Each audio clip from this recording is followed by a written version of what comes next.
যখন আমরা আল্লাহকে পাবো, আল্লাহ পাকের ইবাদতের মধ্য দিয়ে, রাসূলের সুন্নতের মধ্য দিয়ে অল্পে তুষ্ট থাকতে পারবো, যা আছে এতে শুকরিয়া আদায় করবো, আপনার চেয়ে সুখী মানুষ দুনিয়াতে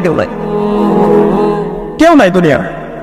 কিন্তু বস্তুবাদিতা আপনাকে এই আকীদা আদর্শ থেকে সম্পূর্ণ ডিমোটিভেট করে দেবে। তো প্রিয় ভাই এবং বোনেরা যারা আমার জন্য শুনছেন, আজকে আমাদের প্রথম সবক হওয়া উচিত দুনিয়ার নেশায় আমরা না পড়ি। আল্লাহ পাক আমাদেরকে তৌফিক দান। আল্লাহ পাক আমাদের সবাইকে যারা আলোচনা শুনছি দুনিয়ার প্রেমিক হওয়া থেকে বাঁচাক বলে আমি। দুনিয়ার প্রেমিক না, প্রেমিক হবো কার? আল্লাহর আখিরাতে। কতটুকু দাম আছে দুনিয়ার? আল্লাহ পাক বলছেন একটা মাছির পাখার সমানও না। একটা মাছির পাখার কি দাম আছে আপনার কাছে? আল্লাহ পাক বলছেন পুরো দুনিয়ার দাম আমার কাছে যদি একটা মাছির পাখার সমান হতো, তাহলে এই দুনিয়াতে কোনো কাফের মুশরিক পানি পান করতে পারতো না। তার মানে